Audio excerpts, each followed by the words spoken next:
Va mana bugun yakshanba bo'lishiga qaramasdan hozir ishdan sizni chaqirib oldim. Aloqada bo'lib turmasanglar. Men sizlar bilan ishlamayman. Sizga gapirish oson. Nimaga 3 oy oldin kelib ketdingiz, yana keldingiz? Bu biz uchun juda ham qiziq aslida. Va yana bitta savol bermoqchiman. Дальше будем смотреть. Inson o'zida sehr bor yo'qligini qayerdan bilsin? Bitta yaxshi lecheniya yozib yuboring, opa. Qilolmayman. Bizani tsel qanaqa? Nima deysiz ularga? Borib turinglar. Bu nima degani?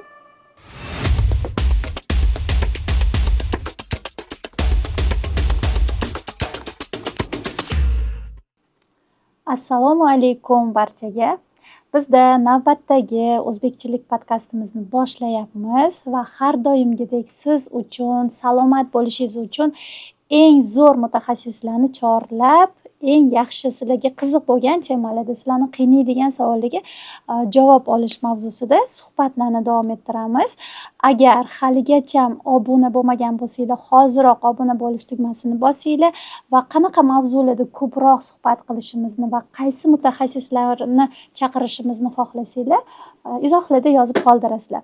Va bugungi mehmonimiz juda zo'r mutaxassis, 15 yillik ish tajribasiga ega, tibbiyot fanlari nomzodi, Respublika endokrinologiya ilmiy-amaliy tekshirish markazi endokrinolog, diabetolog shifokori, minglab patsientlarga yordam berib kelayotgan Nabiyeva Iroda Fayzullayevna. Assalomu alaykum. Assalomu alaykum. Sizni bugun ko'rib turganimdan juda ham xursandman. Rahmat taklifingiz uchun. Bu aslida patsientlarimiz uchun ham quvonchli holat, chunki sizdagi ish tajriba, siz aytib berishingiz mumkin bo'lgan masalalar biz uchun juda qiziq, chunki juda ko'p patsientlar bilan ishlab kelyapsiz va aynan Respublika endokrinologiya markazida ishlaysiz. Ya'ni mana shu endokrin kasalliklarni ichidasizda. Har kuni bilaman, ertalabdan kechgacha, yarim tungacha ham qolib ketasizlar ishda va mana bugun yakshanba bo'lishiga qaramasdan hozir ishdan sizni chaqirib oldim. Yakshanba kuni ham o'rtoqlar dam olishsiz, tinimsiz ishlab kelayaptilar. Shuning uchun sizdagi tajriba bizga juda qiziq. Rahmat kattakon. Bugun siz bilan endokrin kasalliklar haqida gaplashamiz. Qabul bo'limi mudirasisiz, buni aytib o'tmadim hali. Mana shu sizga kelayotgan kasalliklarni asosiy qismi nimaga chalingan, qanaqa xastalik bilan? Endokrinologiya markazi qabul bo'limiga ko'pincha qandli diabet va qalqonsimon bezdagi muammolar bilan murojaat qilishadi bemorlar. Bugungi kunda qandli diabet juda ham ko'payib ketyapti. Sabablari bu kam harakatlilik, noto'g'ri ovqatlanish, hamma joyda bu gapirilsa ham odamlarimiz shu narsalarga rioya qilishni ili xohlashmaydi, ili be'etiborsizlik bilan qandli diabet og'ir asoratlar bilan murojaat qilishadi. Bu juda ham achinarli holat. Mana qandli diabet dedingiz. Qandli diabet o'zi qanaqa kasallik, nimadan kelib chiqadi? Qandli diabet bu uglevod almashinuvining buzilishi hisoblanib, o'sha uglevod buzilgandan keyin qondagi qand miqdorini osib ketishi, giperglikemiya holatlari hisoblanadi. Bemorlar o'zi ortiqcha vaznni hisobiga, insulin rezistentlik hisobiga va birinchi tip diabetlarimiz bu antitanachalarni o'zini hujayralarini o'ldirish hisobiga qandli diabet har xil turlarga ham bo'linadi. Mana o'zi diabetni ikkita turi bor, to'g'rimi? Birinchi turi va ikkinchi turi. Sizda asosiy patsientlar ko'proq albatta ikkinchi turi bo'lishi kerak.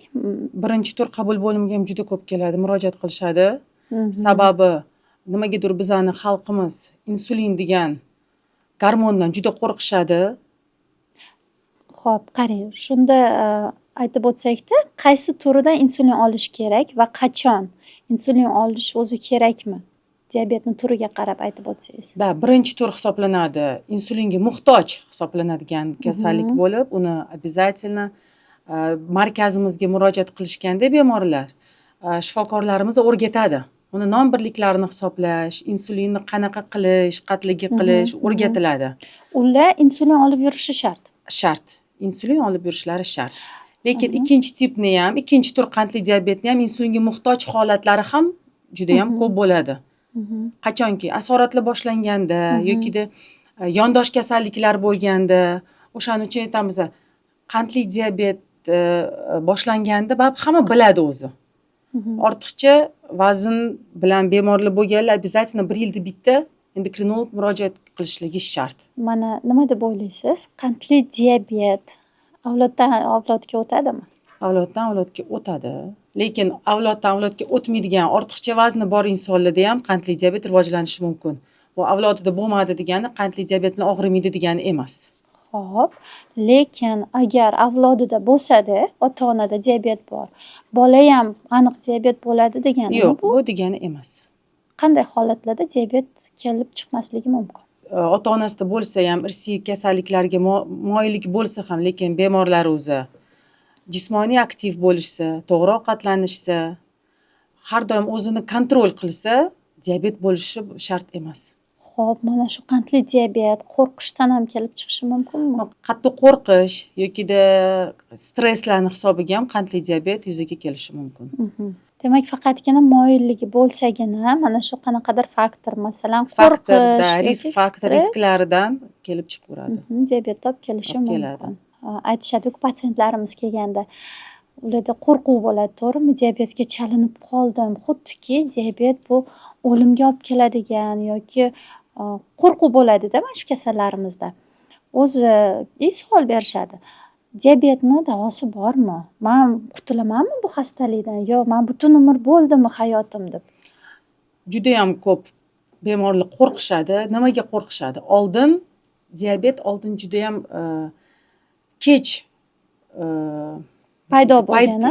Yo'q, diabet bo'lgan, lekin tekshiruvlar bo'lmaganda bemorlar juda ham kech asoratlari bilan yurishgandan keyin bilishgan. Asoratlar boshlanib bo'lgandan keyin insulin boshlanadi bemorlarda. Men insulin olishim kerak ekan endi yokida insulin boshlashsa qandli diabet bilan yangi aniqlanganda.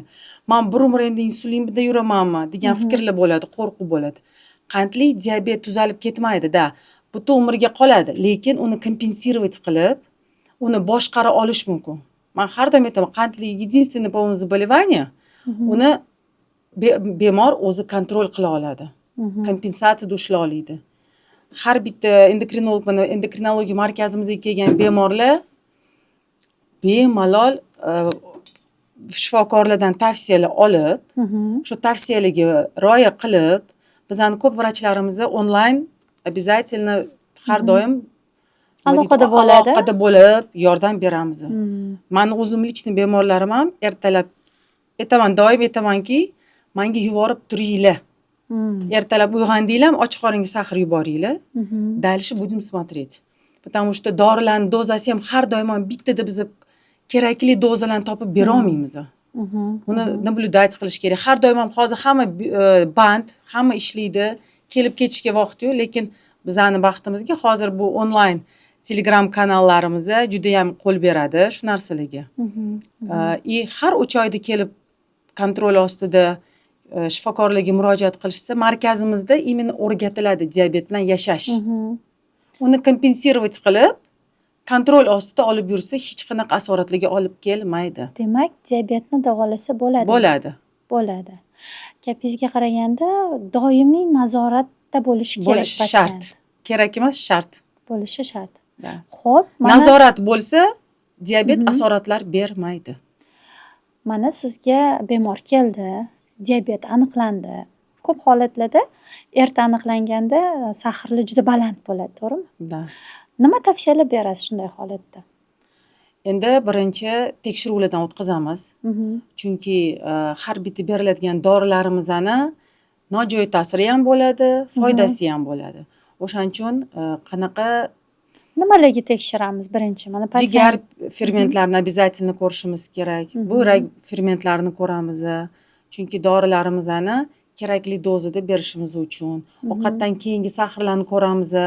Qanchalik ko'tarilyapti ovqat yegandan keyin, 2 soatdan keyin qanchalik tushyapti bu glikemiyamiz. Bularga e'tibor beramiz обязательно. Demak, semizligi bor, semizligi bor diabetiklarimiz bor, yokida ozib ketgan istashionli bemorlar bo'ladi.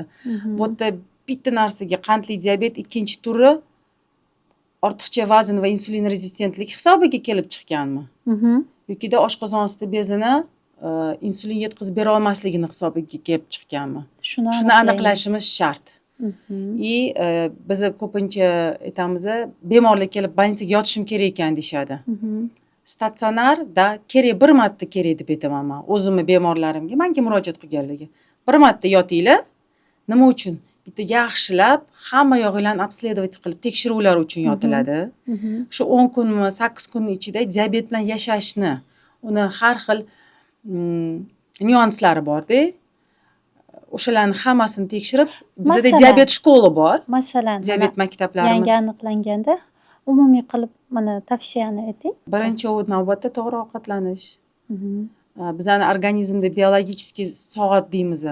Organizm bizni ertalabdan kechqurungacha bo'lgan uglevodlarni qaysi payt mumkin, qaysi payt umuman mumkin emas. Kechga borib uglevodlarimizni kolичествоsi, miqdori juda ham kamaytirishimiz kerak ularni. Shularni o'rgatamiz. Non birligini sanashni o'rgatamiz. Qaysi payt har gal ovqat yegandan keyin jismoniy aktiv bo'lish kerakligini va ovqatlarimizni miqdori va uning ichidagi uglevodlarning miqdorini o'rgatamiz. Demak, qandli diabetning davosi bor. Birinchi navbatda hayot tarzini o'zgartirishda. Bu to'g'ri ovqatlanish, harakatni ko'paytirishda. Shunda diabet ketadimi? Qutulsa bo'ladimi? Uni kompensatsiya qila olamiz biz. Bu nima degani? Bu narsalarni o'rgatishimizdan maqsad qondagi qand miqdorini doimiy normada ushlashni o'rgatamiz. Kompensировать deb aytamiz. Qondagi qand miqdori normada turadi. Shularni o'rgatiladi markazimizda. Demak, qanaqa mahsulot yeganda ham o'sha qand miqdorini bilib, normada ushlash bu asosiy prinsip. Maqsadimiz shu. Qanday holatlarda bemorni statsionar davoga yotib davolanishga buyurasiz? Statsionar davoga yotiladi bemorlar yangi aniqlanganda va juda ham og'ir asoratlar bilan kelganida. Statsionar davoda tekshiruvlardan o'tkazib va kelajakdagi og'ir asoratlarni oldini olish uchun, o'rganish uchun statsionar davoga yotqiziladi. Statsionar davo deyapmizda, hozirgi mutaxassisimiz aslida tillaga teng. Agar siz ham mana shu markazda yotib, to'g'ri davo usullaridan qo'llanilgan holatda sog'lomlashish xohlasanglar, bu specialistimizni yodda qoldirishinglar, podpiska bo'lishinglar juda ham shart, chunki aslida haqiqatdan zo'r mutaxassislarni chorlayapmiz va shu o'rinda yana savol bermoqchimanki, qandli diabetga chalingan bemorimiz hayot tarzini o'zgartirishi osonmi? Bunga o'rgansa bo'ladimi? Albatta o'rgansa bo'ladi. Juda ham oson, agar o'zi xohlasa. Biz bir xillarda bemorlarni qo'rqitamiz. Nima sababdan qo'rqitamiz? Ko'pincha qabul bo'limga kelib, men bilmagan edim deyshadi-da.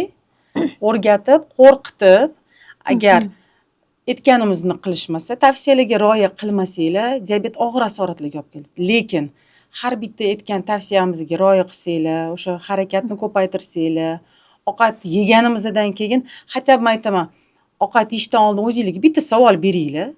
Yurib kelamanmi? Yo'qmi? Yo'q, yurmasam yemay qo'ya qoling shu narsani degan fikr bo'lish kerak-da bemorlarda. Agar shuni o'zini o'zi boshqara olsa har bitta odam diabet asorat bermaydi. Bunga o'rganish oson. Bizani sel qanaqa? Sog'lom bo'lish. Diabetning og'ir asoratlari bilan keyin doimiy tekshiruvlar, больницаlar, doktorlarni almashtiraveradi bemorlarimizni, almashtiraveradi.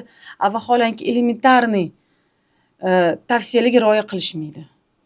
Xo'p, shu o'rinda mana bemorlarimiz aytishadi-ku, sizga gapirish oson. Dieta qilolmayman. Bor-ku shunaqa turli. Qilolmayman dieta deyshadi. Dietada nimalarga rioya qilishimiz kerak? Shirinliklarni olib tashlash menimcha oson bo'lsa kerak. Xo'p, yana nimalarni olib tashlasiz? Biz aytamiz, keyin qandli diabet aniqlangandan keyin bemorlar fruktozalarga, sahrozaminitellarga o'rganishga boshlashadi. Har doim ham sahrozaminitellar foydali emasligini bilishmaydi. Chunki sahrozaminitellarda imенно fruktoza u bizda jigar orqali metabolizироваться qilgani uchun bu jigarga katta nagruzka beradi. O'shaning uchun biz aytamiz, agar juda ham shirinlik yeginglar kelsa, kunni birinchi yarmi mevali yeyinglar. Unda ichida juda ham ko'p kletchatka va suvga boy bo'lgani uchun uni zarari kamroq. Lekin saxrozaminitellarni, iltimos, fruktozasi bor narsalarni etiketkasini o'qish kerak. Что fruktozani kolичествоsi qanchaligini. Misol uchun bitta bizani soklarda yokida pechenkalarimizdagi saxrozaminatel 10 ta olmani o'rnini bosishi mumkin. O'shaning uchun aytamiz, iltimos, shirinliklarni, oliy navli undan qilingan shirinliklarni, mahsulotlarni olib tashlanglar ratsiondan. Nima yeymiz deyishadi-da rostdan. Nima yeymiz deyishganda aytamiz. Juda ham bizda hozirgi kunda bozorlarimizda sabzavotlar yozin qishim bor. Bemalol. Faqat sabzavot bilan Нет, qorin sabzavot, to'ymaydi-ku. sut mahsulotlarini bemalol yeyishligi mumkin. Nima yeyish mumkin? Tovuq go'shti, baliq go'shti, oqsillar, boboviylar deymiz, loviyalar, chechevitsalar bular juda ham полезный. Biz me'yorimizni bilmay qoladi prosta o'zbekchilikda-da, me'yordan ortiq yeb qo'yamiz. Shu me'yorini bilsa, o'zini sal kamroq ye yoki yeb qo'ydingmi, aylanib kel, ozgina harakatingni ko'paytir, yeb yotib olish mumkin emasligini tushunib yetishsa, oson bo'ladi degan fikrdamizda. Demak, diabetni ham davosi bor, u bilan uzoq umr ko'rish ham mumkin. Uzoq va качественный hayot ko'rish mumkinligini biz yetkazib berishga harakat qilamiz endokrinologiya markazining shifokorlari. Mana hamma bemor aytganingizni qiladimi? Mana qo'rqitib tayinlayman deysiz-ku, lekin hamma ham quloq soladimi? Ba'zi bemorlar bordir. Даже bir xil bemorlarim ketaman, menga qondagi qand miqdorini o'lchab turmasanglar, yozib turmasanglar, men sizlar bilan ishlamayman deyman. Chunki bu meni yuzim deb aytaman. Lekin Kim seni doktoring edi, kim senga o'rgatdi bu narsani? Asoratlar bilan aytaman-ku, o'zbek bizani xalqda shunaqa odati bor. Endi chiqmagan jondan umid deydi-da, shu tuzalib ketish niyatida yurishadi diabetiklarda, doktorlarni almashtirib urishadi. Juda ham ko'p. Mana shu juda ham bir xil aytaman. Doktor, особенно bizani markazga kelib qolgan bemorlar, endi men ko'p statsionarga joylaganim uchun qaysi doktorga yotsammikin rodib deb so'rashadi. Yaxshi doktor. Men aytaman, bizani markazimizning shifokorlari hammasi juda ham malakali, juda ham aqlli, bemorlar bilan ishlashni biladigan bemor. Bir xil endi mazasi bo'lmay kelgan bemorlarga aytaman, farqi yo'q, joy tanlamang. Markazimizdagi hamma shifokorlar malakali. Doktor bizani markazimizda almashtirganingiz bilan hech narsa o'zgarmaydi. Chunki hammamiz o'sha tushuntirib, o'rgatib, telefonlarimizni har doim beramiz, yuborib turinglar, natijalarni ko'ringlik. Chunki hech qachon bittada katta dozada hech kim dorilar bera olmaydi. Даже insulinlarni ham dozasini katta bera olmaymiz. Asta-sekinlik bilan dozalar har bitta bemorga sekin-sekinlik, asta-sekinlik bilan ko'tariladi dozalar. Bitta holatda, mana bemorlarimizda diabet aniqlanganda, siz davo muolajalarni aytasiz, diyetani tushuntirasiz, lekin ba'zi holatlarda uni qilishmaydi, kelishmaydi, to'g'rimi? Va doktorlarni almashtirishadi va masalan sizga kelganda oxirgi chorasi shu diabetdan butunlay qutulish iloji bormi deb bariatriya operatsiyasini aytishadi. Haqiqatdan ham bariatriya operatsiyasi diabetni davolaydimi? Yo'q. Nimaga? Korotka iyasini deydi-ku, yo'q, davolamaydi. U bizani ovqat yedirmaganning hisobiga qondagi qand miqdori pastroq yuradi. Bu, men har doim aytganman bemorlarimizga, bu временный rezultat. Sahrni tushirib beradi lekin. Hozir tushirib beradi. Chunki posle bariatrik operatsiyadan keyingi holatda bemorlarimizni bilishadi, что mumkin emas. O'tda shoflar bor tikilgan, qo'rqishadi, boshida yeyishmaydi. Lekin adaptirovatsiya qilgandan keyin polностью nima deydi, bitib ketib, hech narsa bo'lmagan deb bo'lishadi-da, oshqozonda shunaqa nimasi bor, xususiyati u yana cho'zilishni boshlaydi. Bizda hali juda ham ko'p отдаленный rezultatlar bo'lmagani bilan bor shunaqa bemorlar kelishadi, norozi bo'lganlar ham bor. Demak, bekor qildiribman degan bemorlarimizda meni o'zimga murojaat qilganlarning ichida bir 6 ta 7 ta bemor bor, bekor qildiribman degan bemorlar o'zi bor. Demak, bariatriya qildirsa ham, dieta qilmasa sahr baland yuradi. Da. Demak, shu operatsiyani qildirmasdan ham agar bemorimiz dieta qilganida Qilsa-da, sahrlar- uglevodlarni olib tashlashni o'rganib olishsa, muammo bo'lmaydi. Yana bitta holat, diabetga ko'pincha mana shu ortiqcha vaznga ega bo'lgan patsientlarimiz chalinadi, to'g'rimi? Va kelishganda bular ko'p holatda o'rta yoshlilar, hozir yosharib ketdi-ku diabet. Da. Masalan, 30 dan 40 yoshgacha va erkak kishi tasavvur qiling. Qorinli, semiz, har kuni baquvvat ovqatlanib yurgan erkak kishiga siz keldingizda dietani tushuntirdingiz. Ular ko'p holatlarda qo'rqib nima bo'ladi? Kemaga ketishadimi yo haqiqatan aytganingizni qilishadimi? Agar o'rta yoshdagilarni olsak, bor shunaqa bitta dona bemor bo'lgan, judayam aqlli, 82-yil bir yigit. Uni muammosi Iroda opa menga aytishdi, endokrinologga murojaat qiling, testosteronim tushib ketdi. Muammo faqat shu. Uni muammosi, uni fikri bilan faqat muammo shu edi. Shunaqa. Bu yerda qorin siz aytganingizdek, qorni borligi, ortiqcha vazn borligi bu muammo emasda ko'pincha. Ba'zida davleniya ham oshayotgan bo'ladi. Davleniyasi ham oshganini bir xilida e'tiborsizlik yuraveradi. Endi qazi yedim-da deyishligi mumkin. Lekin shu bolada aytdik, davay tekshiramiz sizni. Insulinga rezistentlik bor, insulini chiqqan 29 adashmasam. Qondagi qand miqdorilar ovqatdan keyingisi juda baland. Ko'rib o'zi hayron. Men aytdim, siz aytishingiz mumkin, laboratoriyalar ishlaydimi, to'g'rimi? Nimaga menda qondagi qand miqdori baland deb xafa ham bo'lishadi. Men aytaman, olasiz glyukometr. O'zingiz uyingizda har doim ovqatdan 2 soat o'tib sahringizni o'lchab yuring. O'zingiz ko'rasiz. Bilasizda, menda shunaqa ekan, lekin shunga e'tiborsizlik qilar ekanman, yeyverar ekanman deb aytasiz. Men aytdim, davay sizga shans beramiz. Hech qanaqa testosteronsiz, to'g'ri ovqatlanish bilan, harakatni ko'paytirish bilan, men unga aytdim, sizda возможность bo'lsa, suzishga boring. Suzishga bordi, aytganimni qiladigan bemor, keyin 3 oydan keyin kelganda testosteron asta-sekin o'zi ko'tarilishi boshladi. 6 oyda normaga keldi. Men unga aytdim, qani sizga testosteron qildikmi? Yo'q, qilmadik. O'zingizni qanaqa his qilyapsiz? Juda xursand. Men shunaqa bemorlar har doim daniylarini o'zimda ushlab o'tiraman. Keyingi bemor kelganda mana qilsa bo'ladi agar xohlasa. Даже bizda o'zbekchilikda nima deyshadi? Yotqizuvli qilma, kasal qilma, Allohdan so'rashadi-da. Unga harakat qilsa o'xshashligini, shuni yetkazib bera olishga harakat qilishimiz kerakligini ko'p gapiramiz-da bemorlarga. Demak, mana afsuski, ko'proq shu erkak kishilarda diabet aniqlanganda dieta qilishmaydi, kelishmaydi doktorga. 1-2 yildan keyin qachonki mana shu jinsiy ojizlik kelib chiqsa, keyin kelishadi. Yuraverishadi ungacha. Ungacha qiyin. Mana shu diabetga chalingan bemorlarimizga umumiy qilib aytganingizda mumkin bo'lmagan 5 ta mahsulot bormi?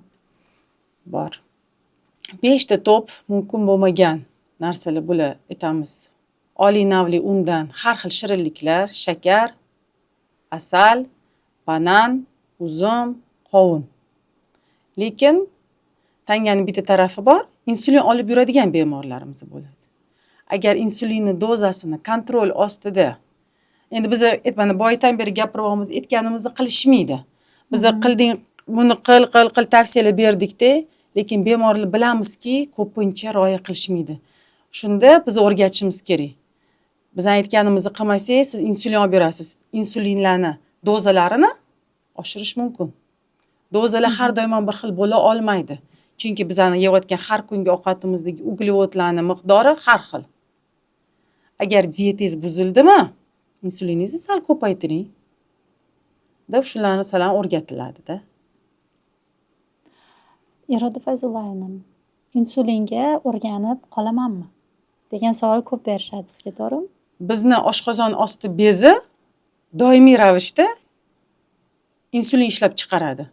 Bizani yeyotgan uglevodlarimizni miqdoriga qarab.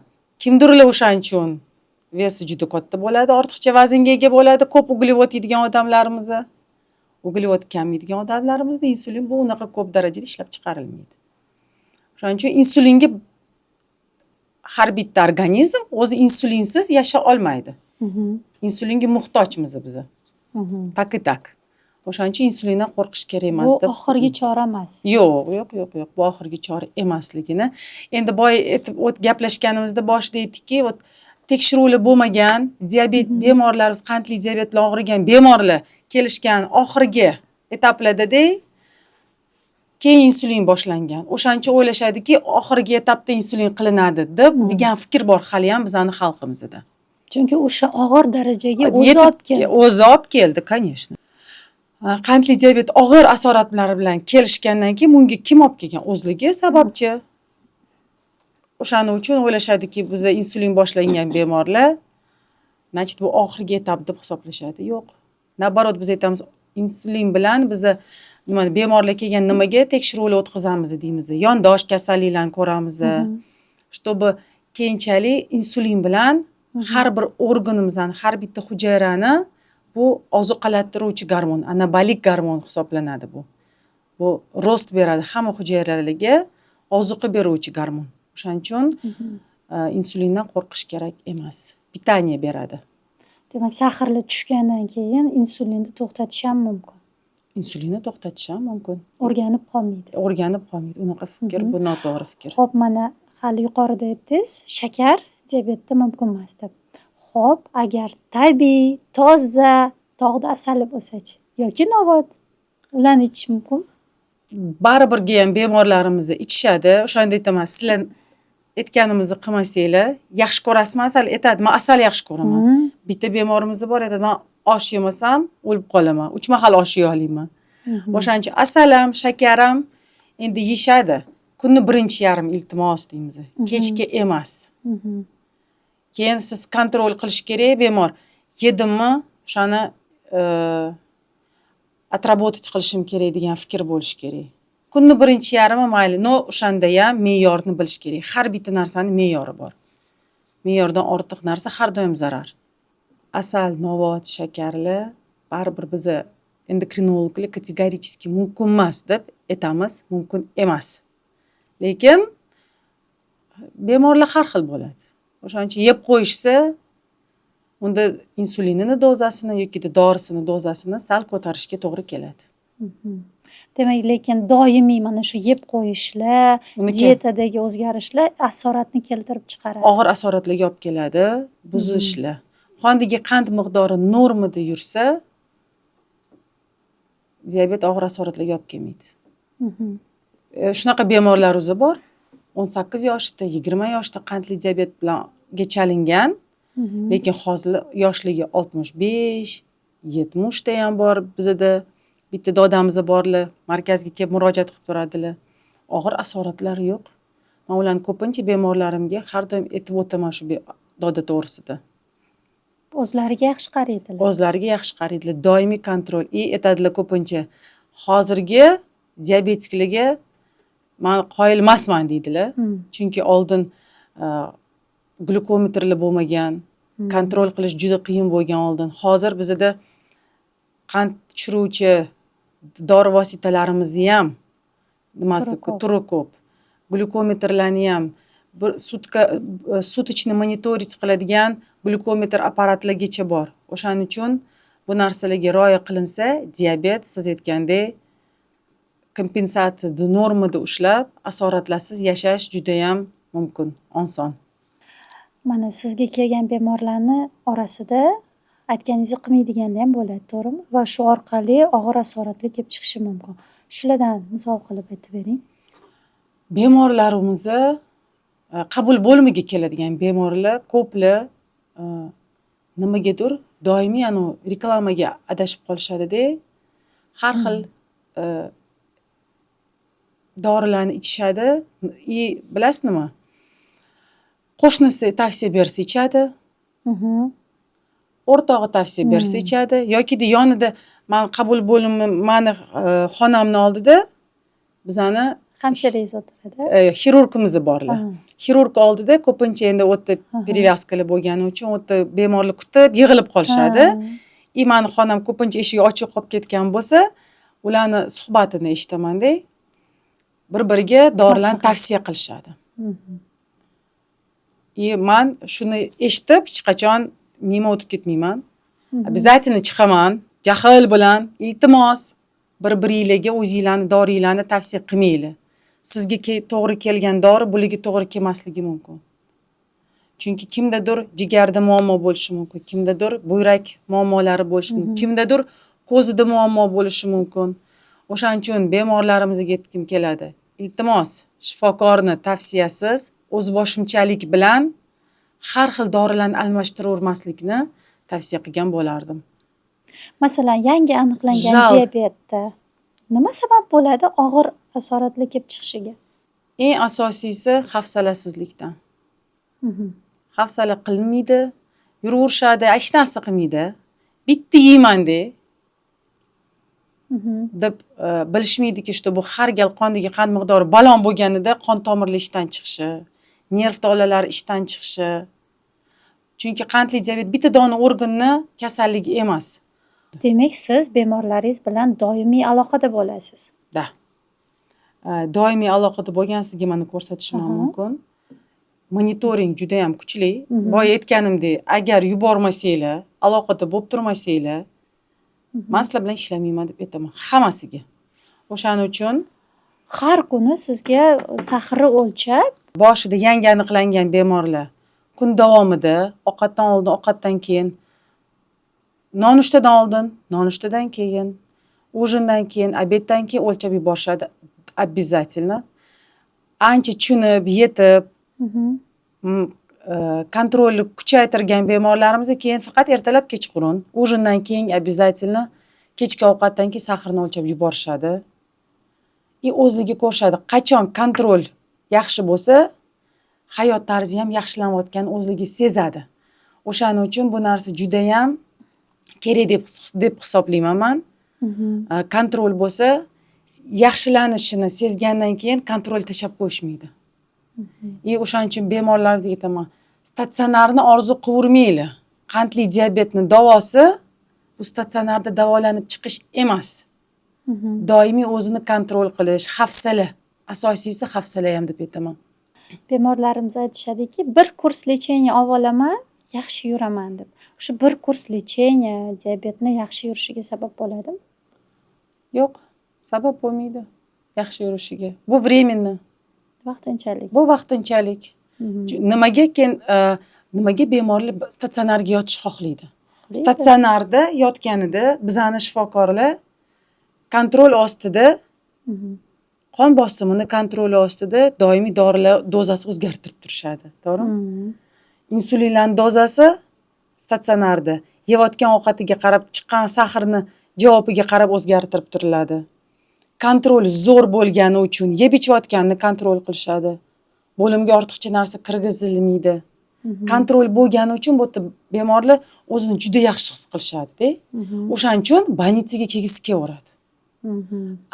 Bizada shifokorlar hammamiz doimiy tarzda aytamiz, bu davo emas har doim ham. Bir xil bemorlar bor, statsionardan chiqib ketadi, qo'liga berilgan tavsiyalarni ochib o'qishmaydi ham. O'qishmaydi ham. Ularda qanaqa ahvol? Men qabul bo'limga yana kelishganda 3 oyda doktorimga aytdim, yana yotmoqchiman больницаga statsionar davoga deyishdi. Nimaga 3 oy oldin kelib ketuvdingiz, yana keldingiz? Men ularni qabul bo'limida обязательно urishib tashlayman. Chunki qandli diabet 3 oyning ichida sizlarni bo'tga keldingiz, hammasi yaxshi, shifokorlarni kontroli ostida qondagi qand miqdori tushadi, qon bosim ko'tarilmaydi, keyin uyga ketishadi. Hech qaysi tavsiyalarga rioya qilmaydigan bemorlar juda ham ko'p. Yana 3 oyda qaytib kelishadi. Yana mazam bo'lmayapti. Bu tavsiyalarchi aytsa qaramagan bo'ladi bir xil bemorlar. Men qaramayman ham deyshadi. Chunki o'ylashadiki, mana shu 10 kunlik lecheniya yaxshi qilib qo'yadi. Tuzatib yoradi deb o'ylashadi. Yaxshi lecheniya yozib bering deyshadi-ku. Bir xil bemorlar kelishadi, bitta dona sahr o'lchab keladi-da, bitta yaxshi lecheniya yozib yuboring, opa, deyshadi. Nima deysiz ularga? Tekshiruvlarsiz hech qaysi shifokor, o'zini hurmat qiluvchi shifokor, tekshiruvlarsiz bitta dona qondagi qand miqdoriga qarab hech qachon lecheniya yozib bera olmaydi. Chunki qanchadan qancha yondosh kasalliklari bo'lishi mumkin. Asoratlar. Asoratlar bo'lishi mumkin. Ko'zini tekshirmasdan, ko'z tubini tekshirmasdan turib yozish mumkin emas, bo'lgan dorilar bor. Palab artish, uni yetdi, bu yetdi deb ichaverishadi. O'rtoqlar, agar sizlarda ham mana shunday muammolar bo'ladigan bo'lsa yoki statsionarda yotib ko'rganmisiz, qanaqa lecheniyalar olgansiz, qanaqa tajriba o'tgan, ya'ni foyda berganmi, yo'qmi, shu haqida izohlarda yozib qoldirsanglar, bu bizlar uchun juda ham qiziq aslida. Va yana bitta savol bermoqchiman Hirot Fayzullayevna. Inson o'zida sehr bor yo'qligini qayerdan bilsin? Uni birinchi alomatlari bormi? Birinchi alomatlari bu tez-tez chanqash. Tez-tez chanqash va ko'p peshobga chiqish. Bir xil bemorlarda e'tiborsizlik bo'ladi, bu narsalarga e'tibor berishmaydi. Lekin vaqt o'tadida tez vazn, rezko vazn yo'qotib yuborish. O'zidan o'zi vazn ketib qolmaydi. O'shaning uchun asosiy alomatlar bu tez-tez chanqash, peshobga ko'p chiqish. Bir xil bemorlarimizga kelishadi. Ko'zimda qum borga o'xshayapti.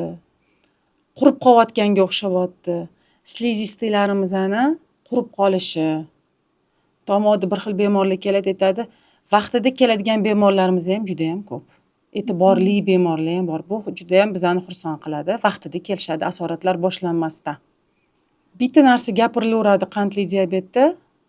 Shu o'zinglarni o'zinglar kontrol qilinglar. Har bitta inson o'zini hurmat qilgan inson deyman. Yaxshi ko'rish emas.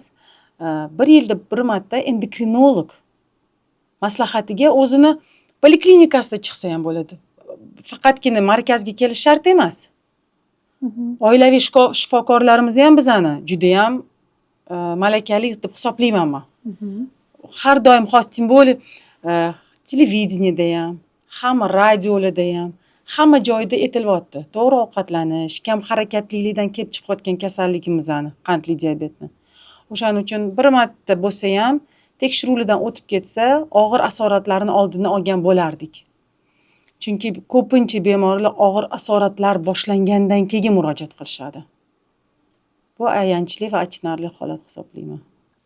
O'rtoqlar, sizlarda ham mana shu belgilar, ya'ni og'iz qurish, chanqash, peshobga ko'p qatnash yoki holsizlik, sababsiz charchoq belgilari bo'lganmi? Mana shu belgilar bo'lsa, izohlarda yozib qoldirasizlar.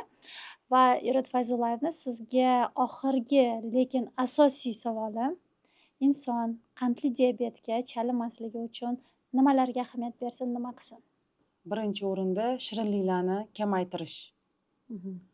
Kamaytirish kerak, uglevodlarni, to'g'ri ovqatlanish, me'yordan ortiq yemaslik, harakatimizni ko'paytirish. Hozirgi kunda gipodinamiya deymiz, harakatsizlik kamayib, juda ham ko'p bizda harakatsizlik. Ko'pincha yeb dam oladi. Yokida ishimizni ko'p, hammamiz ishlaymiz, kun davomida yeyolmaymizda, kechasiga ko'proq yeb qo'yamiz.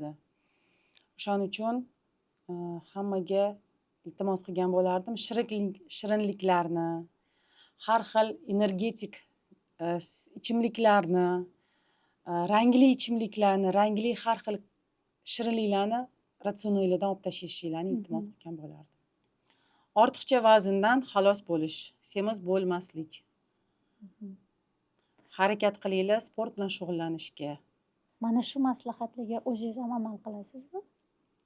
Harakat qilamiz, juda ham harakat qilamiz. Kechqurunga, kechki ovqatimda, ratsionimda ko'pincha bulyonli bo'ladi. Sabzavotlardan salatlar bo'ladi. Me'yordan ortiq yemaslikka harakat qilaman. Agar o'sha kuni harakatim kam bo'ladigan bo'lsa, uglevod yemayman. Iroda Fayzullayevna, bugungi suhbat uchun sizga minnatdorchilik aytib o'taman va mana shu bergan maslahatlaringiz obunachilarimizga katta yordam berishiga ishonaman. Keyingi ishlaringizda omad tilab qolaman. Katta rahmat. Rahmat. Sog' bo'linglar.